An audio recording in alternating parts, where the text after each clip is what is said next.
La stratégie nationale de désarmement, démobilisation, relèvement communautaire et de stabilisation fait face à plusieurs défis pour sa matérialisation, raison pour laquelle le gouvernement et ses partenaires ont mis en place une retraite conjointe en vue d'harmoniser et redynamiser ce programme.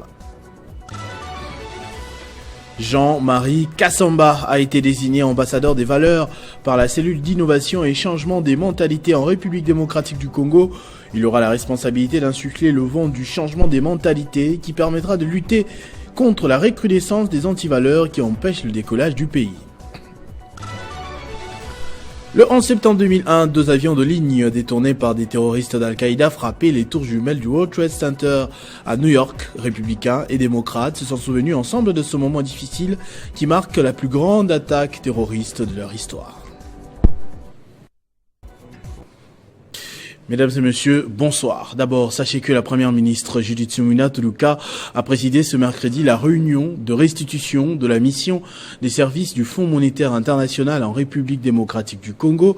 Cette rencontre s'est tenue à la primature en présence du ministre du Budget, Aimé Boji, et du ministre des Finances, Doudou Fwamba.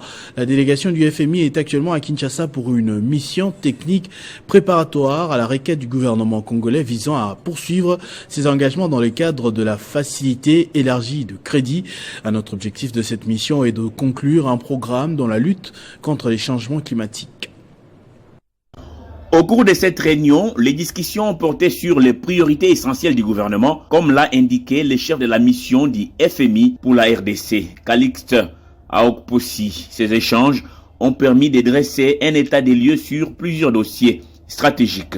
Les principales priorités du gouvernement congolais, telles que la sécurité, l'intégrité territoriale, la construction d'infrastructures et l'assainissement du secteur des finances publiques, ont été clairement exposées à la mission du Fonds monétaire international. Le gouvernement a réaffirmé son engagement à mener à bien ces initiatives cruciales pour le développement du pays. Dans sa restitution, Calixte Aokpossi a exprimé sa satisfaction concernant le progrès réalisé par le gouvernement congolais. Il a souligné que ces avancées sont encourageantes et créent des perspectives favorables pour la poursuite des engagements du FMI avec la RDC. Il est important de rappeler que le gouvernement congolais a achevé au mois de juillet dernier la 6e et dernière revue du programme triennal soutenu par la facilité élargie des crédits avec le FMI. L'achèvement de ces programmes, qui constitue une première dans les relations entre la RDC et le FMI, était salué par cette institution financière internationale et constituait la preuve du changement de paradigme opéré par le gouvernement congolais. Et pour ce qui est de la lutte contre les changements climatiques, le gouvernement souminois a prévu dans son programme d'action Pilier 6 de mettre en place des mesures solides afin de permettre à la RDC de jouer pleinement son rôle de leader dans les discussions internationales sur les changements climatiques, tout en tirant parti des mécanismes appropriés tels que les crédits carbone dont les recettes pourront être orientées vers la lutte contre la pauvreté. La stratégie nationale de désarmement, démobilisation, relèvement communautaire et de stabilisation fait face à plusieurs défis pour sa matérialisation. Voilà pourquoi le gouvernement et ses partenaires ont mis en place une retraite conjointe en vue d'harmoniser et redynamiser le programme. Depuis sa validation, le programme de désarmement, démobilisation, relèvement communautaire et déstabilisation peinent à obtenir les résultats. Les groupes armés locaux et étrangers continuent à s'aimer de la désolation et au même moment, le processus régionaux n'ont pas encore abouti pour inciter ces groupes armés à déposer les armes. Face à cette difficulté, les systèmes des Nations Unies, les partenaires financiers et techniques se sont retrouvés dans cette retraite conjointe en vue d'évaluer objectivement ce programme pour l'adapter aux concepts politiques et sécuritaires actuels.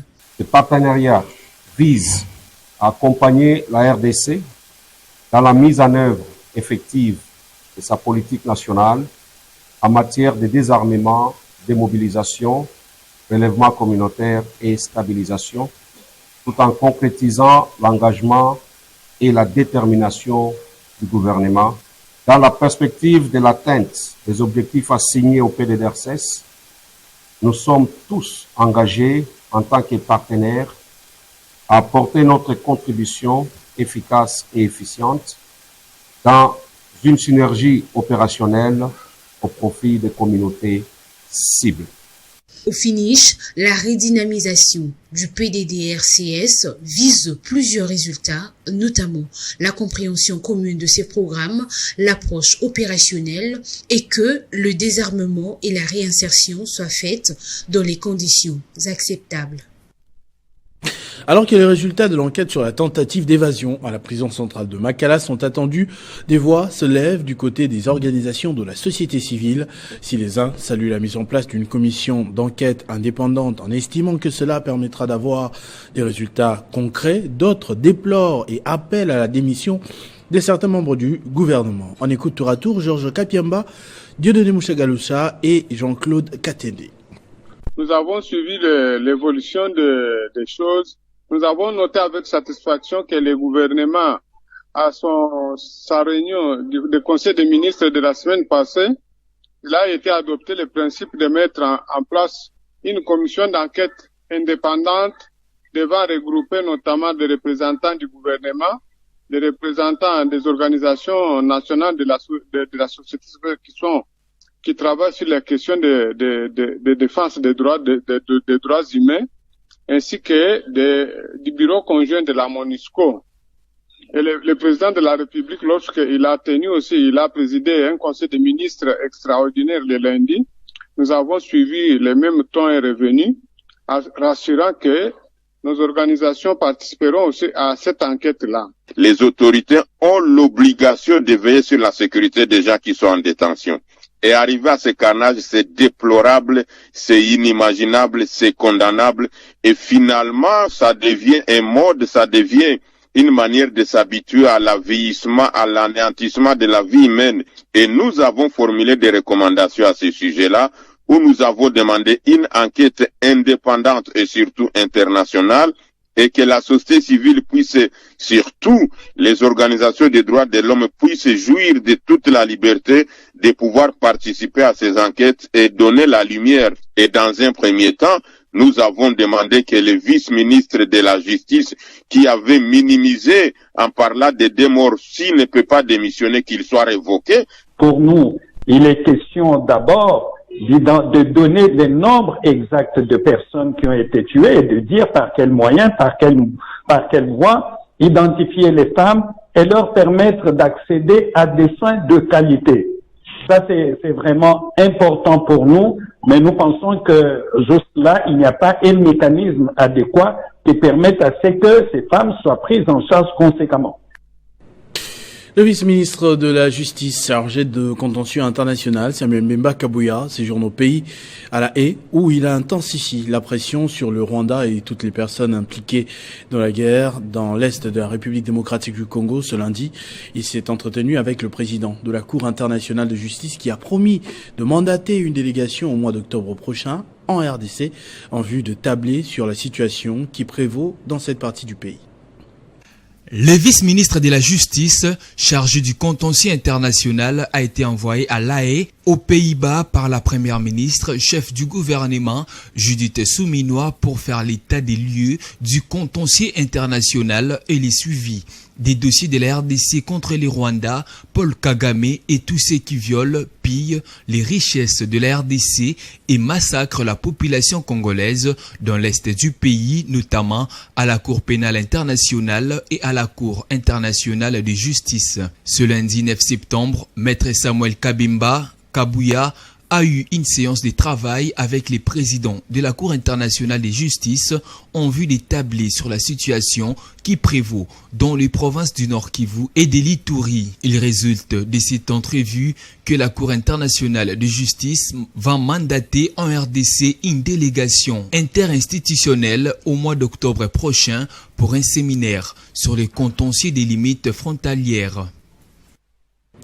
Troisième journée de grève des travailleurs des Indo-Pakistanais. Le gouverneur de la ville de Kinshasa, Daniel Bumba-Lubaki, a dépêché une équipe sur les terrains, conduite par le ministre provincial de l'Emploi, Jésus-Noël Cheke, pour s'imprégner des réalités sur place. Boutiques et magasins, toutes les portes étaient fermées.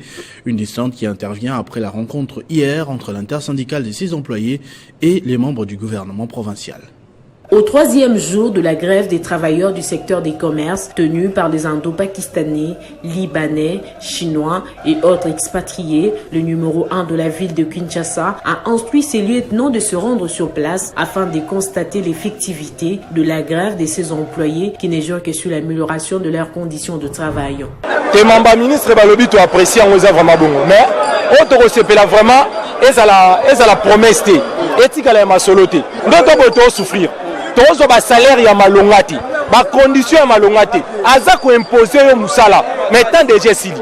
Après avoir entendu leurs revendications, Jésus Noël Cheke, ministre de l'Emploi, a réaffirmé la détermination du locataire de l'hôtel de ville de Kinshasa, Daniel Bumba, celle de voir ses Quinois exercer leur travail dans de bonnes conditions, telles que repris dans leur cahier de charges.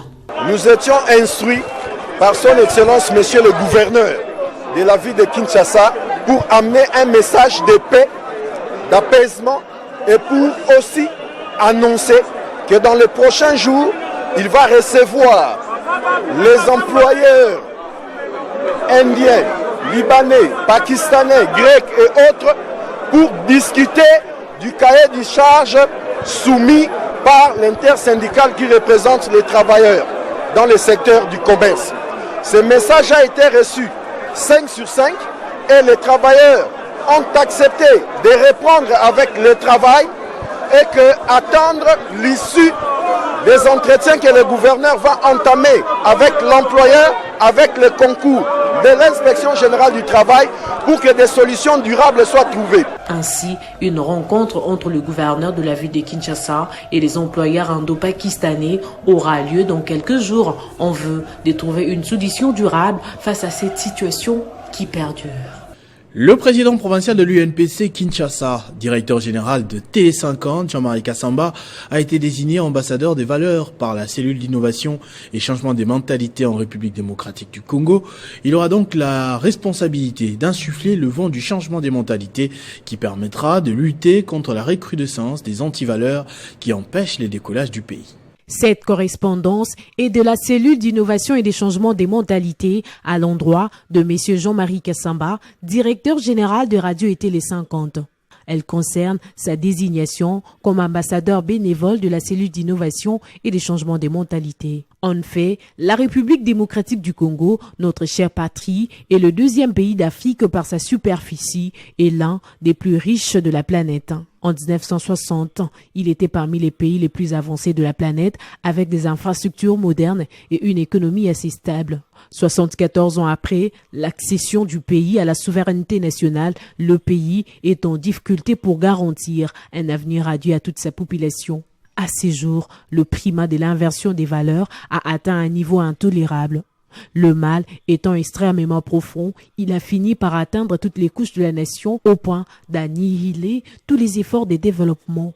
L'effondrement du système éducatif congolais a entraîné une dégradation massive de la qualité du capital humain et par conséquent un nivellement généralisé des capacités vers le bas. Étant conscient de nombreux défis auxquels le pays est confronté, le président de la République avait affiché dès l'entame de son premier mandat la volonté politique de transformation mentale des citoyens congolais indispensable pour créer un nouveau type de citoyens utiles et responsables favorisant les décollages du pays vers son émergence d'ici 2030. Par conséquent, la CICM, voulant bâtir un Congo prospère et plus beau qu'avant, veut, sans atermoiement, déclarer la guerre contre les antivaleurs et en faire une cause nationale. C'est en votre qualité des patriotes et des directeurs généraux des radios et Télé 50, la cellule d'innovation et des changements des mentalités a des privilèges de désigner M. Jean-Marie Kassamba comme son ambassadeur bénévole en vue de participer à la lutte contre les antivaleurs et à la promotion des valeurs républicaines, citoyennes, morales et éthiques. Ainsi, la CICM s'est dit convaincue par la participation personnelle de M. Jean-Marie Kassamba à cette cause nationale.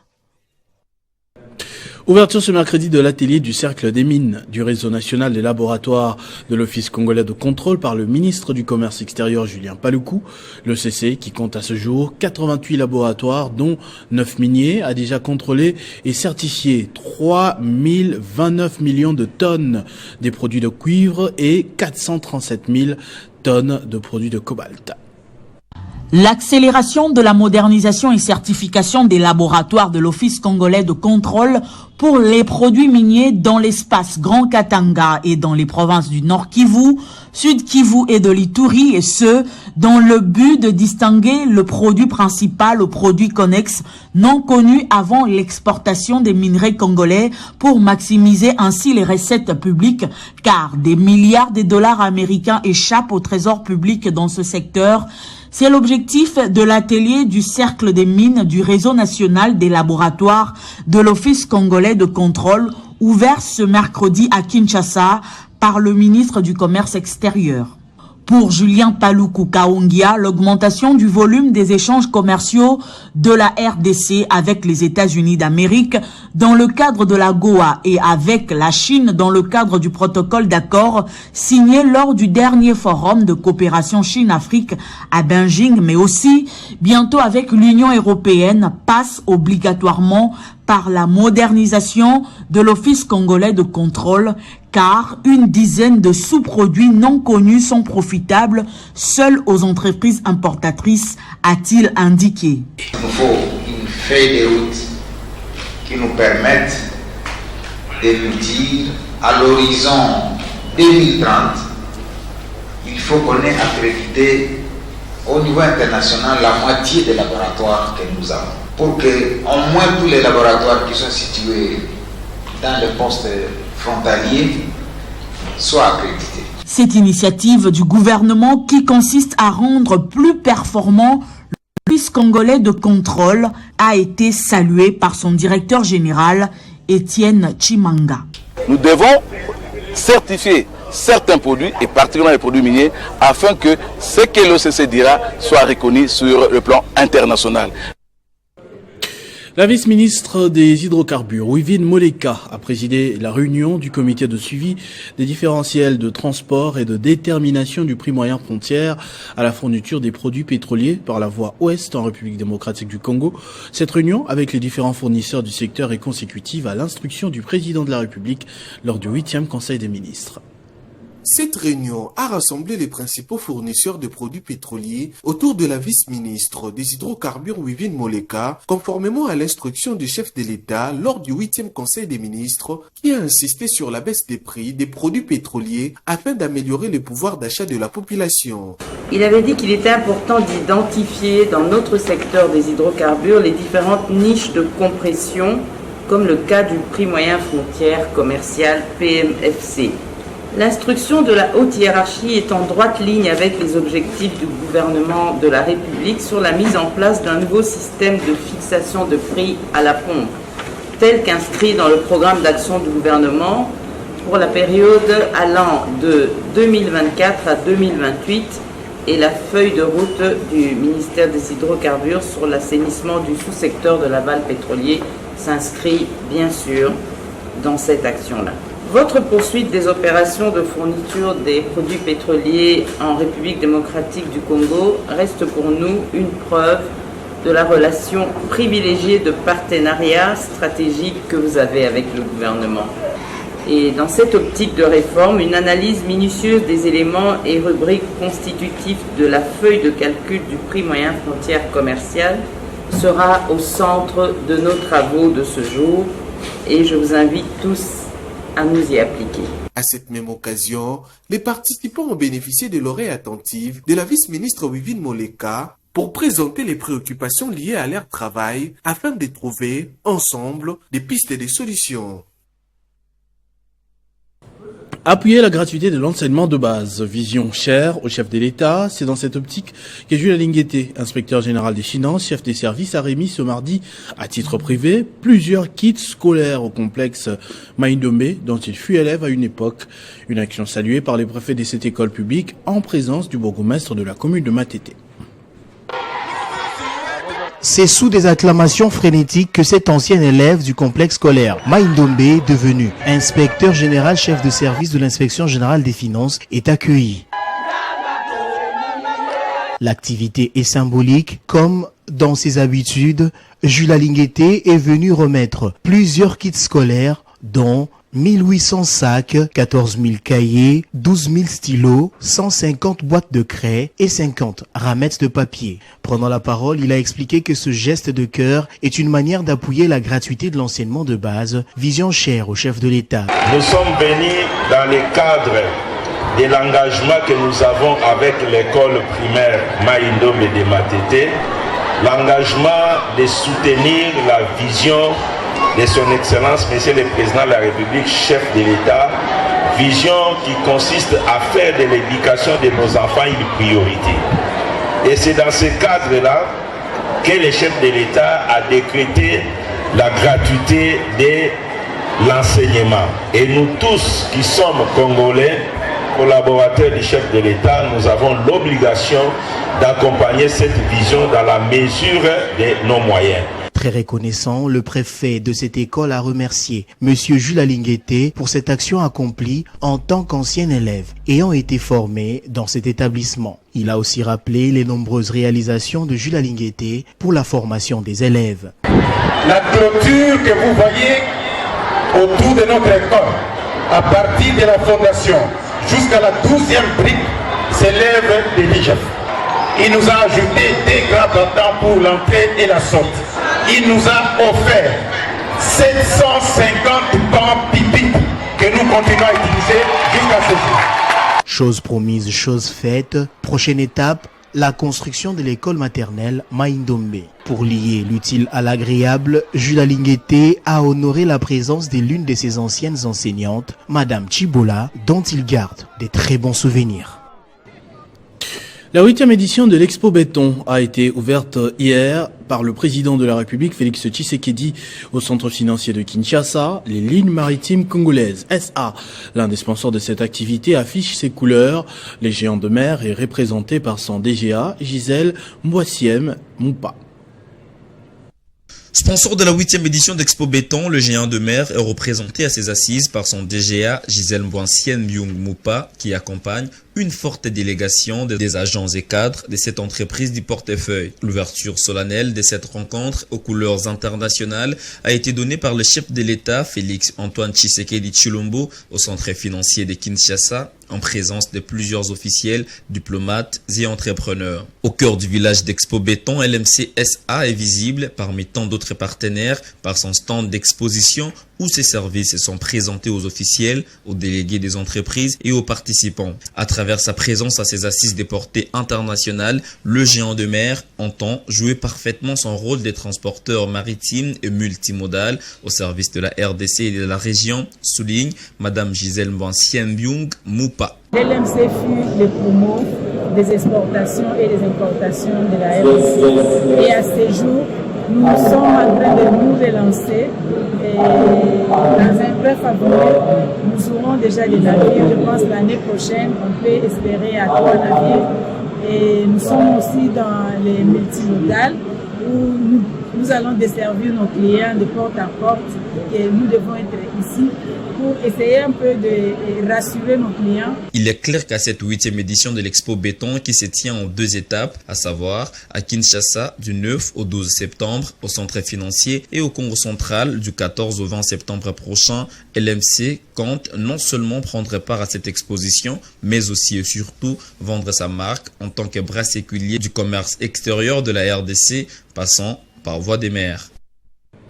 Un vaste projet de modernisation du chef-lieu du secteur de Balamba dans les territoires de Sakania, province du Haut-Katanga, a été lancé officiellement par le chef des secteurs Kabouadja, Kaouta, Dampolin.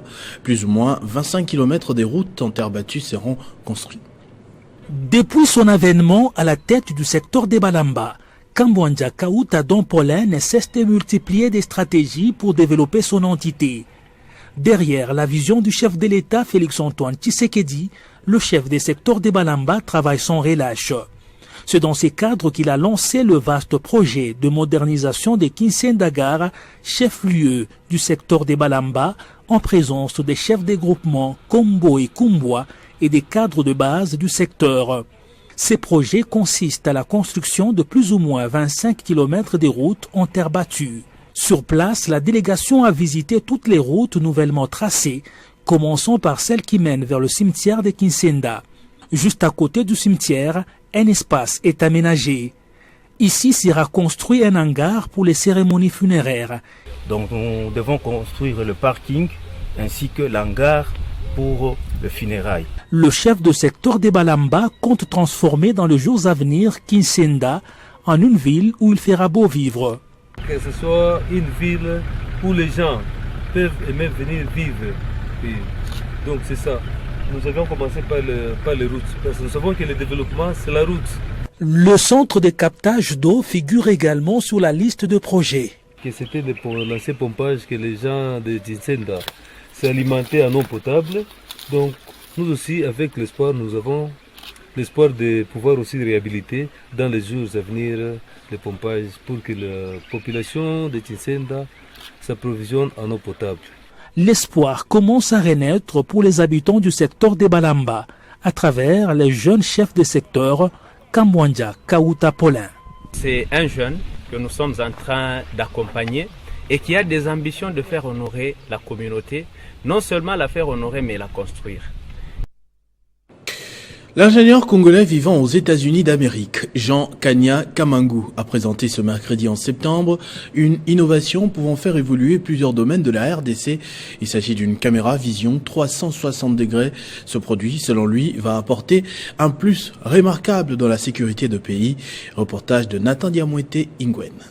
C'était au cours d'une conférence tenue ce mercredi 11 septembre 2024 à l'hôtel Béatrice de Kinshasa. L'ingénieur Jean Kanya Kamangu a fait appel aux fonds pouvant matérialiser cette innovation dont il donne son objet. L'objet de cette convention, c'est venir chercher les fonds pour matérialiser notre prototype qui est une caméra à vision 360 degrés, horizontale et verticale, et qui peut aider dans beaucoup de domaines dans ces pays.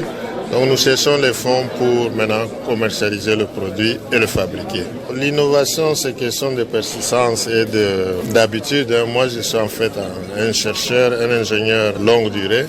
Donc c'est dans ce sens que, ayant travaillé dans la télévision, dans l'audio, dans les véhicules, dans les télécommunications, l'idée d'avoir quelque chose qui résout certains problèmes. On prépare à cette conférence des invités des marques, notamment des investisseurs, chefs d'entreprise, personnalités politiques et tant d'autres qui ont pris l'engagement de soutenir cette innovation pour sa matérialisation. Déjà, j'ai commencé par féliciter ces génies congolais que les gens ne connaissaient pas. Je viens de lui promettre de mon implication pour qu'en premier, qu'il puisse rencontrer le ministre Augustin Kibasa qui est compétent en cette matière. Parce que si l'État congolais comprenait l'importance et la valeur du projet qu'il apporte, il y a possibilité que nous puissions porter et que tout ce que nous avons vu comme technologie soit au moins reproduit ici sur place. Ça fera partie des exploits de la RDC et ça fera notre fierté. Jean Kanya Kamangu est un ingénieur congolais résidant actuellement aux États-Unis d'Amérique. Il est détenteur d'un brevet d'invention aux États-Unis d'Amérique pour avoir développé la technologie SAAT, Seal All, Hear, Hold and Alert, qui veut dire en français voir tout, entendre tout et avertir. Il y a 23 ans, les États-Unis subissaient la plus grande attaque terroriste de leur histoire. Le 11 septembre 2001, à 8h46 et 9h03, deux avions de ligne détournés par des terroristes d'Al-Qaïda frappaient les tours jumelles du World Trade Center à New York. Un troisième appareil visait le Pentagone. Peu après, ce jour-là, 2977 personnes ont perdu la vie et plusieurs blessés, marquant à jamais l'histoire du monde. À la petite histoire, nous sommes le 11 septembre 2001, date qui restera à jamais gravée dans la mémoire collective américaine comme un jour de tragédie.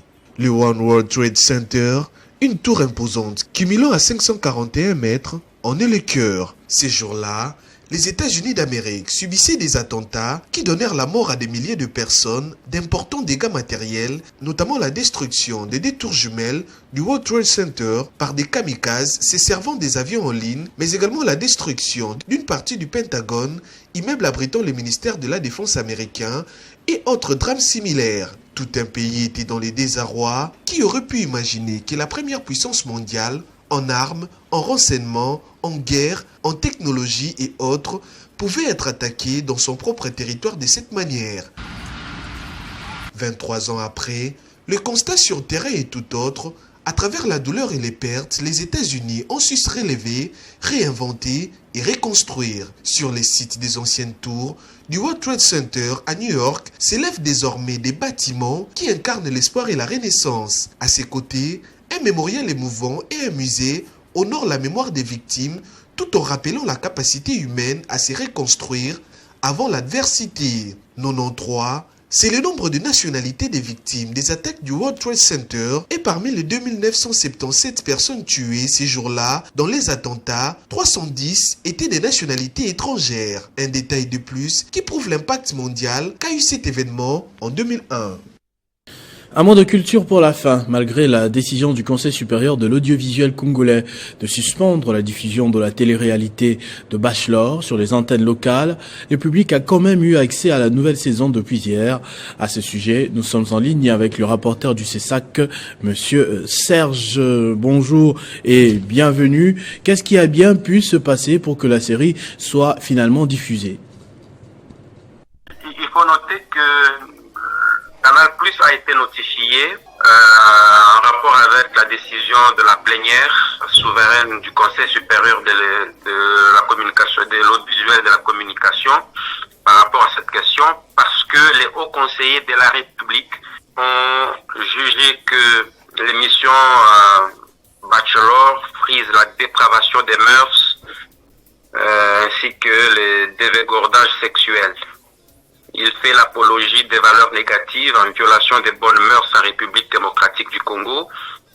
Et à cet égard, les hauts conseillers ont jugé bon de suspendre la diffusion de cette émission du bouquet Canal Plus sur toute l'étendue du territoire national. À notre grande surprise, Canal Plus a introduit un recours, et un recours qui s'apparente à un affront. Avant même que nous puissions, en tant qu'organe, traiter le dit recours, nous avons été surpris tous de voir que Canal Plus est allé outre la décision du Conseil et a commencé à diffuser l'émission incriminée. Mais visiblement, The Bachelor n'est pas le seul programme qui propose ce genre de contenu que vous êtes en train de lui reprocher. Mais pourquoi on a l'impression que ce serait un acharnement?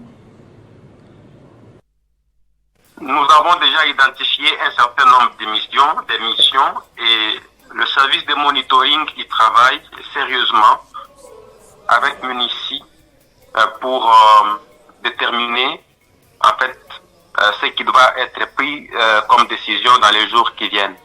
Mais comme Bachelor était déjà annoncé, la saison, ce qu'ils appellent saison, était déjà annoncée, il était temps que nous puissions d'abord prendre une mesure, comme nous l'avons fait, afin d'éviter ou de protéger la jeunesse congolaise des valeurs négatives véhiculées dans cette émission. Et dans les jours qui viennent, vous verrez par exemple qu'il y a des émissions comme Disney dans lesquelles sont véhiculées des scènes de pornographie à longueur de jour, à longueur de journée, et bien d'autres émissions qui sont déjà identifiées par le service de monitoring. Vous verrez qu'il y aura des mesures similaires qui vont être prises. Monsieur Serge Ndjibou, rapporteur adjoint du CESAC, le Conseil supérieur de l'audiovisuel congolais. Merci beaucoup pour cette intervention. C'est ce qui met fin d'ailleurs à ce journal. Je vous en rappelle tout de suite les principaux titres. La stratégie nationale de désarmement, démobilisation, relèvement communautaire et de stabilisation fait face à plusieurs défis pour sa matérialisation, raison pour laquelle le gouvernement et ses partenaires ont mis en place une retraite conjointe en vue d'harmoniser et redynamiser ce programme. Jean-Marie Kassamba a été désigné ambassadeur de valeurs par la cellule d'innovation et changement de mentalité en République démocratique du Congo. Il aura la responsabilité d'insuffler le vent du changement des mentalités qui permettra de lutter contre la recrudescence des antivaleurs qui empêchent le décollage du pays. Le 11 septembre 2001, 2 avions de ligne détournés par des terroristes d'Al-Qaïda frappaient les tours jumelles du World Trade Center à New York. Républicains et démocrates se sont souvenus ensemble de ce moment difficile qui marque la plus grande attaque terroriste de leur histoire. À tous et à toutes, merci de votre attention soutenue. Restez fidèles au programme de votre chaîne Télé 50. Vivez heureux, vivez 100 ans, mesdames et messieurs.